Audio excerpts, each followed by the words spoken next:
Hello students, in this chapter you are going to learn the beginning of freedom movement.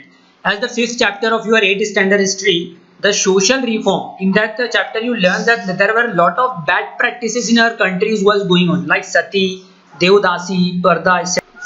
You can see that the practice of sati, in which the widow woman was burned alive with her husband's chitta, right? So in this chapter, the chapter name itself indicates what the chapter is going to teach you. The beginning of freedom movement. Chapter का नाम ही बता रहा है कि आप क्या chapter में सीखोगे, कि फ्रीडम मूवमेंट, जो आजादी की जो आंदोलन है वो कैसे स्टार्ट हुआ इंडिया में, right? So in this chapter you will see how the social reformer came and reform the society. They reform the society as per the socialist point of view as their religion reform by the different and various reformers. So इस chapter में आप क्या देखोगे कि after the society was reformed, उनकी जो हमारा जो समाज था, हमारा रिलीजन जो है रिफॉर्म हो गया, जो भी बैड प्रैक्टिस थी वो खत्म हो गई, तो उन्होंने एजुकेशन पे फोकस किया. In the last chapter you learn that कि Mahatma Jyotiba Phule started the first girls school in Pune, है ना. एजुकेशन पे जोर दिया कि ज्यादा से ज्यादा लोग लिटरेट हो, पढ़े लिखे, उनको लिखना पढ़ना है. तो अब ये स्टार्ट हो गया, तो उन्होंने नेशनलिस्ट मूवमेंट स्टार्ट की, right. So as you can see, the English education made mixed effect on the Indian society. The seeds of nationalism were sown by the reforms of newly educated society. Due to various movements in different parts of India, favorable situation was created to build a political organization on all Indian level, on all India level, which will bring together various provincial political organization. अब यहाँ पे word provincial है, मतलब बहुत सारे, आज जैसे हमारे डिफरेंट स्टेट्स है, 28 स्टेट्स ऑफ इंडिया है, तो उस जमाने में स्टेट्स को प्रोविंस कहते थे, राइट. वहां पे जो डिफरेंट पॉलिटिकल पार्टीज थी, जैसे आज हमारे महाराष्ट्र में शिवसेना है ना, तृणमूल कांग्रेस वेस्ट बंगाल में है, NCP National Conference Jammu Kashmir में, तो ऐसे different political party different regions में थी, तो उनको एक प्लेटफॉर्म पे लाया जाए. तो आप ये देख सकते हो different leaders like Bhaudaji Lord है and Dr. B.J.R.G. Bhandarkar, then Lokmanya Tilak. These are the leader. They are the forefront.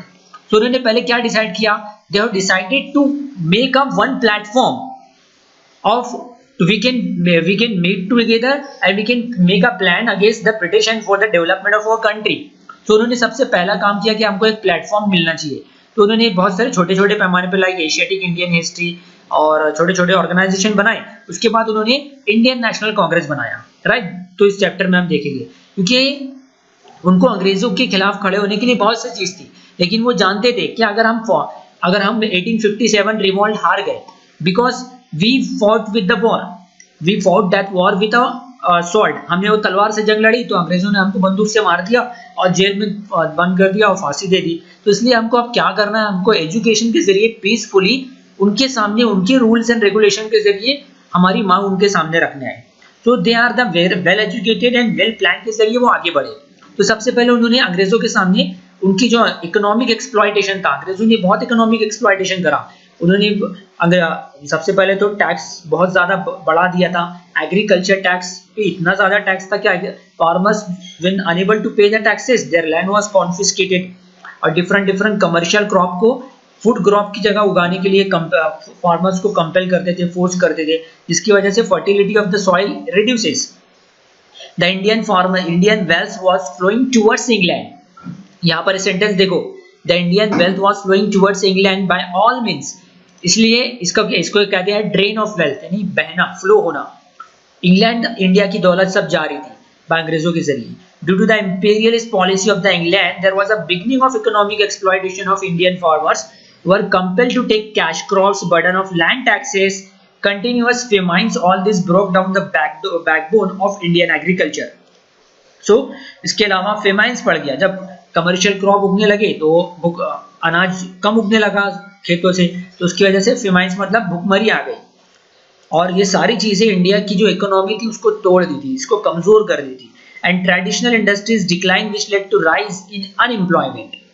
The capitalists exploited the work class. Various new taxes were imposed on the middle class. This led to the growth of discontent among the people. So जो local industries लेते, जो वहाँ के traditional हाथ से कोई चीज बनाते थे, या ट्रेडिशनल जो local industries थे, उनको भी अंग्रेज क्या करते थे, उन्होंने उनको कैसे दबा किया, क्योंकि अपने साथ वो मशीन से बना सामान लाते थे।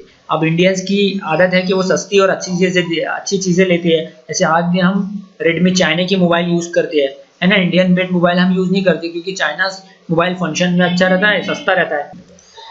Now western education, now due to spread of western education new ideas such as, अब इंडियंस को इंग्लिश पढ़ने आ गया तो उन्होंने जाना कि what is justice, liberty, equality, democracy etcetera. यही आगे चल के हमारे प्रियम्बल का, हमारे कॉन्स्टिट्यूशन का हिस्सा बना, पार्ट बना। Rationalism, scientific attitude, humanity, nationalism, this principle was accepted by the Indians. Rationalism means to know the difference between right and wrong. The one and intellectual person, एक अक्लमंद, एक पढ़ा लिखा इंसान सही गलत में फर्क कर सकता है, इसको कहते हैं rationalism, right. So therefore this inculcated the feeling that we are capable of carrying out the work of the country and its progress is possible by following this principle. India is a country of diverse language, but with the introduction of English language, India got a new medium of communication. अब English ने एक बहुत, अंग्रेज अपने साथ, अंग्रेजों ने बहुत नुकसान किया, लेकिन अंग्रेजों ने इंग्लिश जो थी इंडियंस को सिखाई। उसका फायदा ये हुआ कि इंडिया में आज भी जो सारे स्टेट्स बने हुए हैं, जैसे हमारे महाराष्ट्र में मराठी बोली जाती है, गुजरात में गुजराती, तमिल में तमिलनाडु में तमिल बोली जाती है, तो उस वक्त भी वही लैंग्वेज बोली जाती थी। लेकिन English is a common platform मिल गया, कॉमन लैंग्वेज मिल गई, जो हर एक साउथ का नॉर्थ से कॉन्टेक्ट इजिली इंग्लिश में कर सकता था। Now we will see the main topic, the contribution of newspaper. During this period, the English and vernacular newspaper and periodicals came to be published through this newspaper.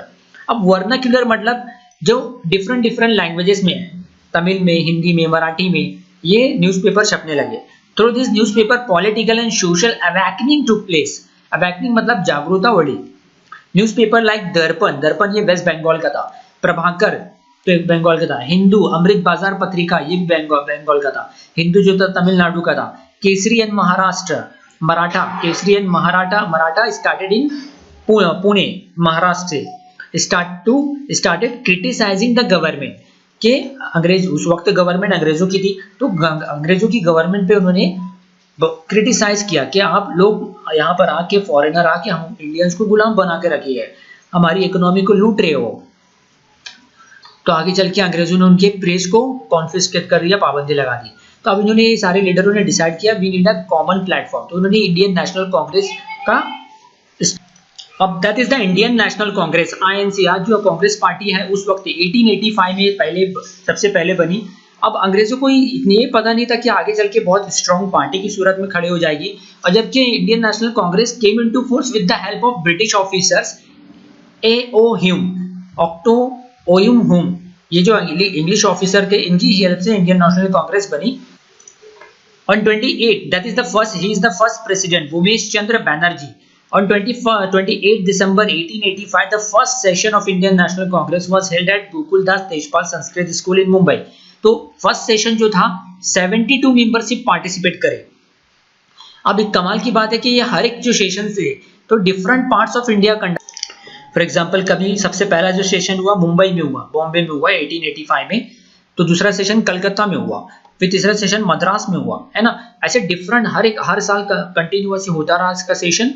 अब इस दूसरी जगह पे, मतलब हर एक डिफरेंट लोकेशन पे करने का ये पर्पस था कि वहां के लोग भी वहां पर इस सेशन में आए, और जो पढ़े लिखे लोग हैं, एजुकेटेड लीडर्स है, वो जमा हो, मीटिंग करें, और आगे क्या प्लान करना है, इंडिया कैसे प्रोग्रेस करे और इंडिया कैसे अंग्रेजों की गुलामी से आजाद हो, ये प्लान करते थे। So Umesh Chandra Banerjee are renowned lawyer from Kolkata. जबकि मुंबई में सेशन हुआ, वेस्टर्न इंडिया का पार्ट है, वेस्ट महाराष्ट्र में, तो बंगाल के, जो कि बंगाल जो है ईस्टर्न में है, मैंने आपको मैप के जरिए बताया, वो कोलकाता के लीडर को उनका सदर बनाया गया, मतलब प्रेसिडेंट बनाया गया।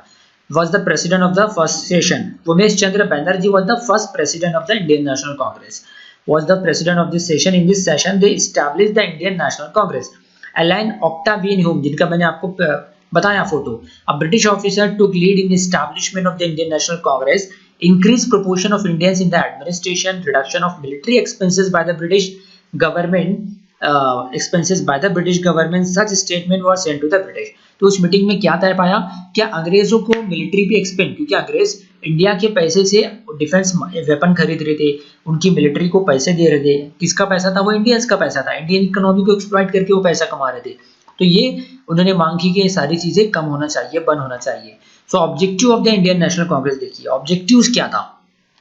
To make the people from different parts of India forget their differences in religion, race, caste, language, geographical territories and bring them on a common platform.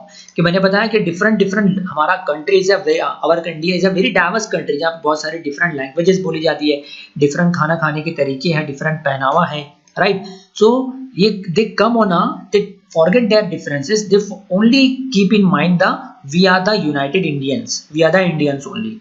कि हमारे देश की आज़ादी के बारे में सिर्फ हमको बातें करना है, we will forget every different. अब ये तो चलते रहे, लेकिन इनका फेज बन गया, इनमें दो ग्रुप बन गए। जो स्टार्टिंग का जो फेज था मॉडरेट, जैसे इस्टेब्लिशमेंट हुआ 1885 से 1905 तक, तो मॉडरेट फेज था, और जो दूसरा फेज था उसके मॉडरेट फेज के बाद extremist phase, you can see that in 1905 to 1920। तो अब ये मॉडरेट एक्सट्रीमिस्ट, ये दो ग्रुप कैसे बने थे? आगे चल के इंडियन नेशनल कांग्रेस में दो पार्ट बन गए कि मॉडरेट लीडर थे generally they go through, they put their demands in front of British through the rules and regulation.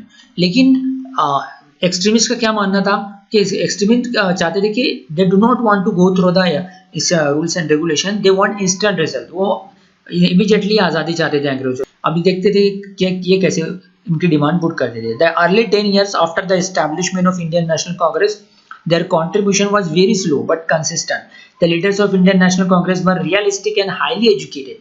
ये बहुत educated थे. They were aware that through organized work a strong foundation need to be built. So ये one by step जाना चाहते थे moderate leader, right? है ना? They had a hope that if we demand through the constitutional methods, then the British will give justice to our demand. क्योंकि ये अंग्रेजों के रूल्स रेगुलेशन पढ़े हुए थे मॉडरेट लीडर, जैसे गोपाल कृष्ण गोखले है, फिरोज शाह मेहता है, सुरेंद्रनाथ बैनर्जी है। क्योंकि अगर हम उनके ही रूल से उनके सामने मांग करें तो उनको इनकार नहीं कर सकते हैं, राइट? सो उनका जाना सही भी था। In the session Indian National Congress different resolution were put forward, उन्होंने कई मांग पास भी करवाई, like provincial legislature, job for educated Indians in government services, cutting down the increasing expenses on military पे जो अननेसेसरी खर्चा करते थे वो कम किया जाए, इंडियंस को जॉब मिले गवर्नमेंट जॉब में, legislature and judiciary should be separated from safeguarding the legal rights and Indians, कि जुडिशरी को एग्जीक्यूटिव से डिफरेंट किया जाए ताकि इंडियंस को इंसाफ मिल सके। लेकिन to cause the split in the national movement the British implemented, जब अंग्रेजों ने देखा कि इंडिया जैसे ये इंडियन नेशनल कांग्रेस की मीटिंग हर साल हो रही है, तो उन्होंने क्या किया कि डिवाइड एंड रूल की पॉलिसी अपनाई थी, मतलब उनको लड़ाओ और झगड़ाओ और रूल करो। तो उन्होंने एक्सट्रीमिस्ट लीडर को कुछ भड़काना स्टार्ट किया उनकी चाल के जरिए, क्योंकि स्टार्टिंग में हमने देखा कि किस तरीके से राजूद्दौला को उन्होंने हराया, लुकमा अपने मराठा को किस तरीके से हराया, उनके बस ये चालाकी से कॉन्स्पायरेसी के जरिए वो इंडियंस को डिफीट करते थे। फिर आगे चल के हिंदू मुस्लिम में झगड़ा कराने लगे वो। So all Indian leader who were politically aware, तो जैसे मैंने बताया एक्सट्रीमिस्ट के बारे में कि एक्सट्रीमिस्ट लीडर इंस्टेंट रिजल्ट चाहते थे। अब अंग्रेजों उनके पास बहुत नजर रखते थे, तो इसलिए उन्होंने क्या किया, लोकमान्य तिलक ने ही दैट फेस्टिवल स्टार्ट किया, न्यूज़पेपर के जरिए लोगों को अवेकन करते थे। अब festival like Shiv Jayanti and Ganpati Utsav Lokmanya Tilak ने स्टार्ट की, ताकि अगर वो रिलीजियस के नाम पे पीपल को गैदर करेंगे तो गवर्नमेंट उनके खिलाफ कोई एक्शन नहीं लेगी, लेकिन अगर पॉलिटिकल पर्पस के लिए करेगी तो उन पे गवर्नमेंट उनको जेल में बंद कर देगी, राइट? सो मेन डिफरेंस देख लेते हैं। They were ideological difference. From the difference of two main political groups were formed, and the moderate who advocated the peaceful and constitutional manner. तो मॉडरेट लीडर क्या चाहते थे, रूल्स एंड रेगुलेशन के जरिए, constitutional method के जरिए अंग्रेजों के सामने अपनी डिमांड रखे। While the extremists who believed in a severe struggle for the attainment of freedom, Lala Lajpat Rai, बाल Gangadhar Tilak, Bipin Chandra Pal were believed to be extremist leaders. So in the early period, the extremist leaders for the bringing political awakening among Indians used to method like newspaper, national festivals, national education, Kesari and Maratha were the newspaper through which the Lokmanya Tilak made severe criticism on the suppressive policies of the British. तो केसरी और जो Maratha newspaper था लोकमान्य तिलक ने start किया, जो कि अंग्रेजों की जो जालमाना पॉलिसी थी उनके खिलाफ इंडियंस को जागरूक करते थे। अमृत बाजार पत्रिका इस तरीके से mouthpiece from the Bengal region का था। So I hope you understand. So next part we will see the remaining part of this chapter. So if you understand, please do not forget to like this video and subscribe our channel Abbas Academy.